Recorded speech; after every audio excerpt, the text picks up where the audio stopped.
Саламатсыздар. Отыра қойыңдар. Көңіл-күйлерің қандай? Жарайсыздар. Бүгін математика сабағын бастаймыз. Сабаққа дайынбыз ба? Жақсы. Олай болса, алдымен нейрогимнастика жаттығуларын жасап жіберейік. Кәдімгі қалай жасап жібереді? Дайынбыз ба? Менімен бірге қайталайсыздар.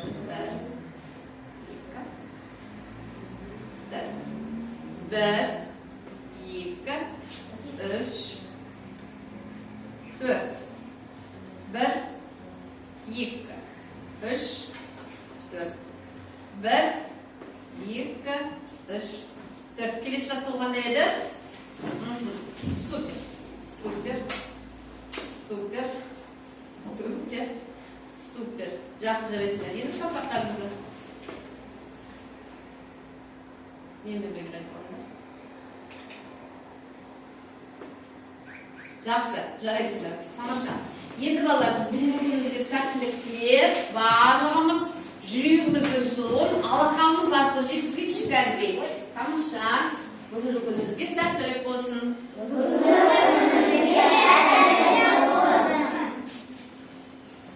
Жақсы. Бірінші тапсырманы мұқият тақтаға қарап отырамыз. Балалар, бұл әдіс не сөздердің әдісі деп аталады. Бұна үш қатар, әріптердің қатардың арасынан біз сөз табуымыз керек. Ойлануға 3 минут уақыт, 2 минут уақыт. Ойланамыз. Жақсылап, мұқият қараймыз. Бірінші топтан кім сұрады? Көктем. Көрсете ғой соны. Қаламен көктем деген сөз көрсете ғой. Жақсы, көктем. Бұл топқа бір ұпайы. Келесі топтан әділ шығады. Жоқ, менде қалам бар. Қандай сөз таптың? Қай жерде ол қыс деген сөзді көрсете қойшы? Жақсы. Бұл топтың мүшесіне де бір ұпай береміз. Келесі. Тамер шығады деді. Жоқ, біз келесі топқа да келіп балалар. Көз қай жерде жатыр? Ол көз деген сөзді. Балаларға көрініп бір шетіне қарай көрші. Көрсете ғой. Астынсыз. Міне, көз деген сөз. Тамаша. Келесі соңғы топ. Андрей шығады. Ал, жаз деген сөз табағыш. Қырнатын көрсетейік. Жаз деген сөз. Жақсы. Жарайсыңдар. Бұл топқа да өздерінің ұпайын берейік. Сендердің дұрыс жауаптарыңа ұпай. Мына топқа да ұпай. Жарайсыңдар балаларым. Осы жаз, қыс, көктем, күз деген не ол балалар? Жыл мезгілдері. Жыл мезгілдері екен. Яғни бүгінгі біздің де сабағымыз уақытқа, жыл мезгілдеріне байланысты болмақ. Әр топқа қазір сұрақ қоямын. Мұқият тыңдаймыз. Сол сұраққа дұрыс жауап беретін боламыз.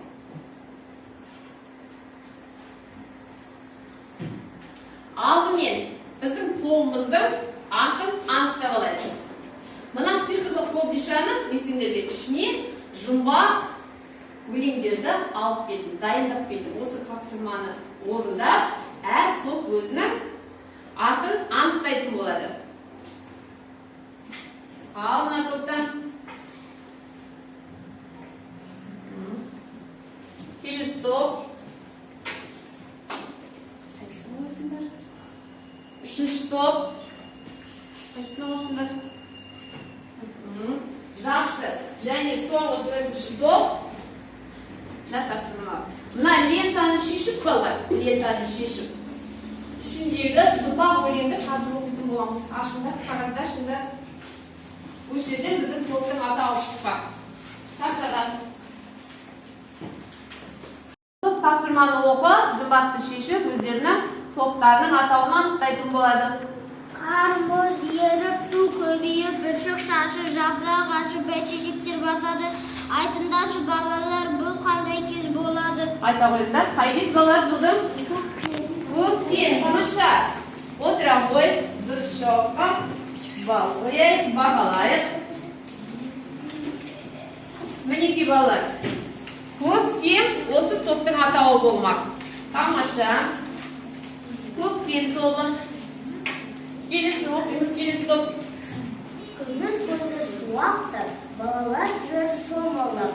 Көбелек көк ойнайтын, қай мезгіл деп ойлайсың? Топ мүшелері табамыз. Қай мезгіл бұл? Шомлатын, күн жылы кез, демалатын кез. Әділ? Жаз мезгілі. Дұрыс болғанлар? Жаз мезгілі. Мынау сендердің дұрыс шешкендерің үшін ұпайларың. Келесі топ. Жапырақ сарғаяды, күн бұлттанады, жаңбыр жиыр жауады, құстар жылы жаққа ұшады. Айтыңдаршы балалар, бұл қай кезде болады? Осы топ шешеді. Күз. Дұрыс па балалар? Күз мезгілі екен. Тамаша. Келер дұрыс жауаптар. Мінекей ұпайлар. Және соңғы топ. Інжу.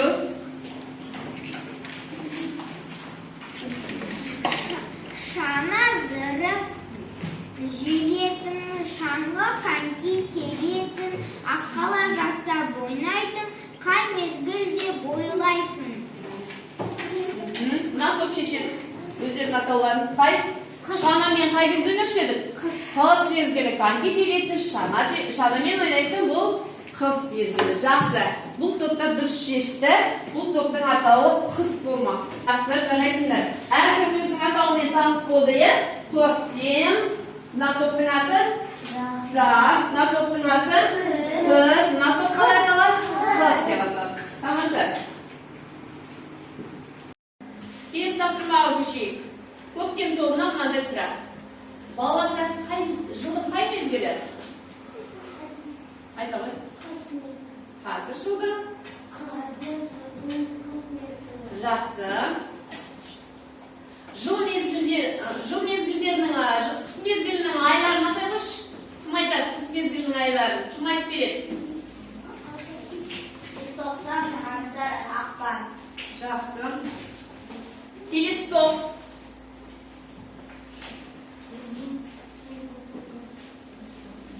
Жаз мезгілінің аттарын атай қой. Жаз мезгілінің аттарын атаймыз.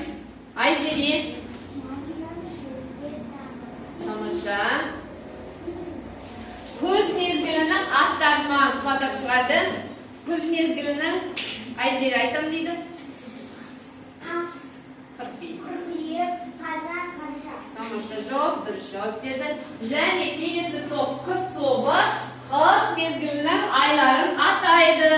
Қайсы атайды екен? Айым атайын дейді. Желтоқсан, қаңтар, ақпан. Тамаша. Бұл топқа да біздің ұпайын береміз. Ал енді балалар, әр жыл мезгілінде қанша ай бар екенін маған айтады Айлин. Әр жыл мезгілінде қанша айдан бар? Әр жыл мезгілінде 3 айдан бар. Жақсы. Ал мына топқа жауап. Бір жылда неше ай бар? Айта ғой сен. Бір жылда 12 ай бар. Осы 12 айды атап шығады маған, мына топтың мүшелері.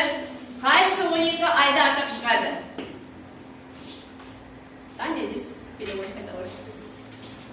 Дүйсенбі. Жоқ, жыл мезгілде. Қаңтар, айлар 12 айды. Желтоқсан, қаңтар, ақпан, наурыз, сәуір, мамыр, маусым, шілде, тамыз, қыркүйек, қазан, қараша. Тамаша. Мінекей балалар, бір жылда 4 мезгіл бар екен. Әр мезгілде 3 айдан бар екен. Бір жылда 12 айда атап шықтыңдар. Енді соңғы сұрақ, соңғы қыс тобына бір аптада неше күн бар? Анжу? 7 күн бар. Береміз. Bir haftada 7 gün var. Атай қойшы. Dişembe, Sişembe, Sersembe, Bişembe, Cuma, Şembe, Ciksembe. Жарайсың, біз балалар? Жақсы. Енді балалар біз дәптерде жұмыс жасайық, оқулығымызды ашайық. Бүгінгі тақырыбымыз уақыт, уақыттың өлшем бірліктері. Бүгінгі күнді жазып сынып жұмысы деп біз номер 2-ші есепті оқимыз. Бұл тапсырманы оқиды бізге кім? Так. Табелесін оқытесің.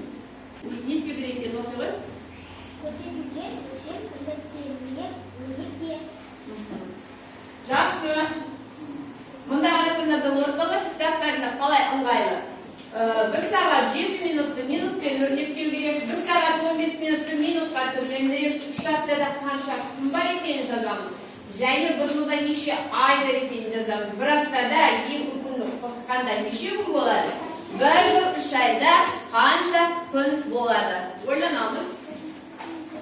Қай топ бірінші көтерді өзі? Мына топ бірінші көтерді ма? Жақсы. Жандос бірінші есеп қосыш. Қатты. 1 saat 7 minut. Қанша минут бар? 1 сағат 7 минутта.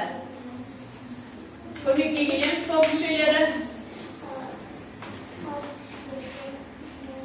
Қол жауап берейікші. 1 сағат 7 минутта. 1 saat 7 minutta 7. Жарайсыңдар, отыра қойыңдар. Так, келесі есепті оқиды бізден. Так, мына топтан Арсен оқиды. Арсен оқи қойшы. 1 сағат 1 saat 15 minut. 75 minut. 1 сағат 15 минутты минутпен түрлендірші. Қанша болады? 1 сағат қанша минут ол? 60 minut. Я, оған 15 минутты не істейміз? Қоса ғой. 60 минут 15 минутты қосса? 75 minut. Дұрыс па балалар? Жарайсың. Так, келесі есеп. Аптаға байланысты. Так, не дейді мұнда? 3 аптада қанша күн болады дейді. Тамирис? 3 haftada 21 gün болады. Оны қалай таптың? 1 аптада өйткені Өйткені мен 3 рет қостым. 7-ге көбейтіп. 7 3 рет қостым де, 21 күн болды. Жақсы. Так, енді келесі сұрақ. 1 жылда неше ай бар дейді мына топқа? 1 жылда неше ай бар, Андрей? 12 ay var. Қол жауап береміз. 1 жылда 1 жылда 12 ay var. жарайсың. Ал енді 2 сұрақ қалды, 2 тапсырма. 1 апта 2 күнді күнге айландырамыз. Ерасыл. Bir hafta 2 gün, ten 9 gün. 1 жыл 3 ay. Жарай. Жарайсың. Басқа балаларды кім айтады? Мына жақтан. Так, әлгі айтам дейді. 1 жыл 3 ay. Қанша ай болады? 1 жылда қанша ай бар деп айтсаңа? 12 ай. Оған? 3 ayda 15 ay. 12-ге 3 ай болса керек, 15 ай болды. Тамаша. Дұрыс па балалар? Осыны дәптеріңізге орындап жіберейік.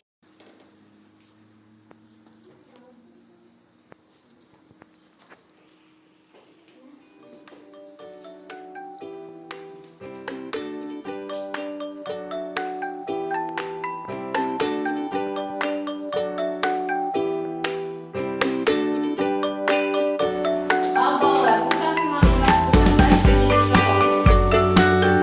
Енді келесі тапсырма болады. Бізде қазір қай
сенбі дейсің, шақсыздай жарайсыңдар. Бұл оқырмандар жақсы орындады. Бала, біраз тапсырма орындады, шашқандық, иә? Біраз серді алайық, серді түсәрді, видео алайық біраз.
Üçüncü tavsırma.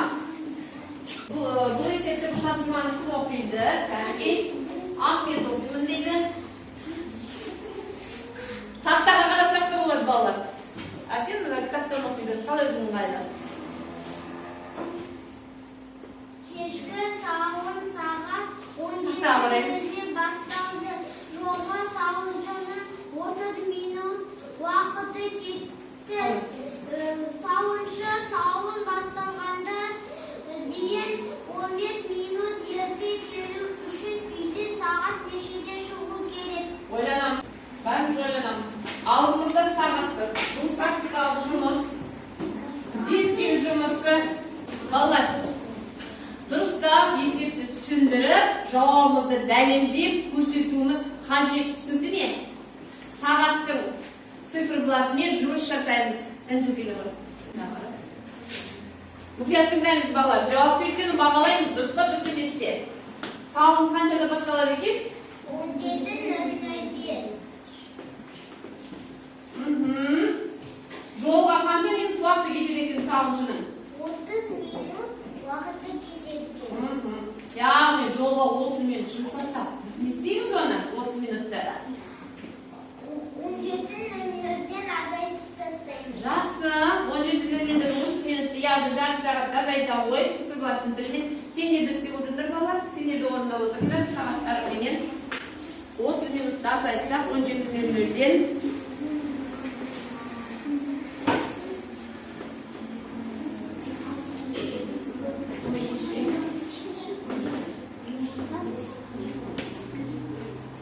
Міне, інжу, мынандай уақытты көрсетеді. Дұрыс па?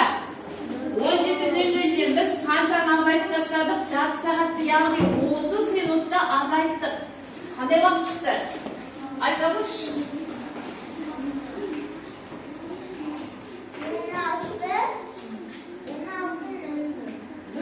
16 қанша балалар? 30 жарты сағат жұмыстады ғой жолына. Жарты сағат уақыт кетті 30 минутта. Енді бізге тағы не дейді есептің шартында? Тапсырмада. Не істейді? Жүрсен жауап беріп кеткен жоқ соңы. Бұл есеп аяғына шыққан жоқ.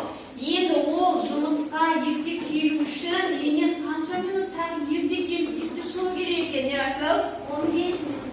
Енен 15 минут ерте шығу керек. Ол тағы да 15 минут ерте шығу үшін ол 15 минут азайтамыз ба? Азайтамыз. Тағы 15 минут азайтылмыш балалар. 16:30-дан 16:15-те. Ярасыл беріп жүрсіне қойшы.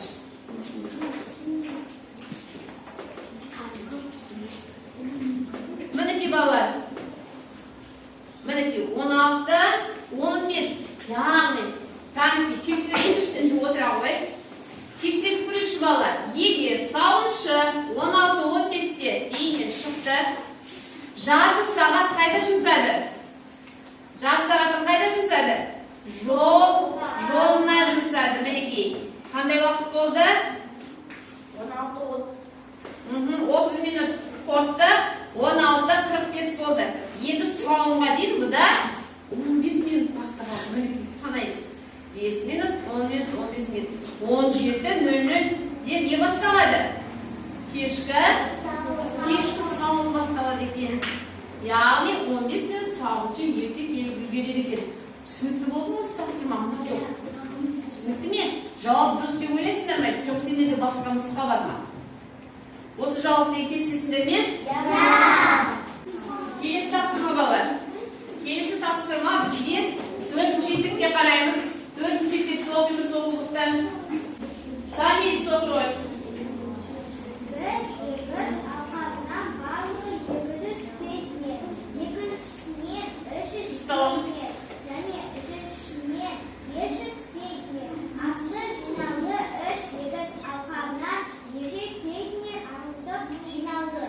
Қышталды. Қарайыз. Егіс алқабынан, бірінші егіс алқабынан 200 центнер астық жиналыпты. Екінші егіс алқабынан 300 центнер, үшіншісі егіс алқабынан 500 центнер. Енді бізден сұрапты. Осы 3 егіс алқабынан неше центнер астық жиналды? Бұл жазбаша орындалады. Әр топ ақылдасып, мұнда есептің шартын, есептің шешімін және жауабын жазатын болады. Ақылдасыңдар. 3 минут уақыт беріледі. Мына топ жұмыс істеп жатыр, мінекей қызу талқылап.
Ahmet'in cevabını dinleyiz. Kampanyanın Saati. Saati mesleğin aldan vakit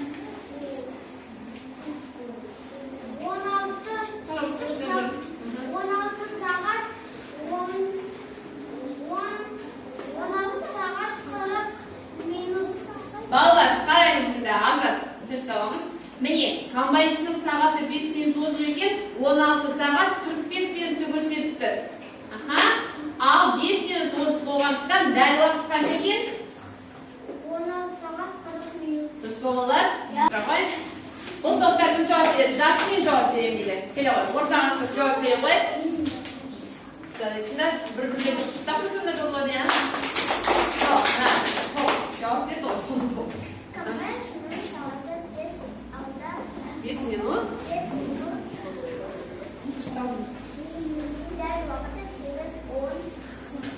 8 сағат. 8 сағат 10 минут. Ал қазір комбайншының уақыты қандай уақытты көрсетіп тұр? 8 сағат 15 минутты.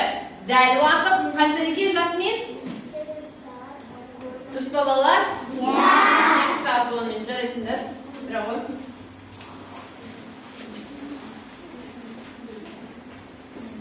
Келесі. Бұл топтың жауабы дайын. Кім жауап береді? Мөлдір. Комбайншының сағаты 5 минут озып. Дәл уақытты сағатқа қарап айтпағыш. Дәл уақыты 9 сағат 40 минут. Қараймыз балалар. Комбайншының уақыты 5 минут алда. Ал мына жерде не көрсетіп тұр сол? 9 сағат 45 минутты көрсетті. Дәл уақыт қандай уақыт болады? 9 сағат 40 минут. Ақырша. Дұрыс па балалар? Иә! Жарайсыңдар. Балалар, бүгін барлығымыз жақсы жұмыс жасадық. Енді алдымызда смайликтер тұр. Бұл жерлерге сабақ ұнады ма? Иә! Түсінбей қалған жерлерің болды ма? Жоқ! Алдындағы смайликтермен сендер бүгін сабақты бағалап жүріңдер. Қанти? Бір ғана смайликті көрсетеміз. 3 смайликті үшеуін көрсетпейміз, екеуін көрсетпейміз, біреуін ғана.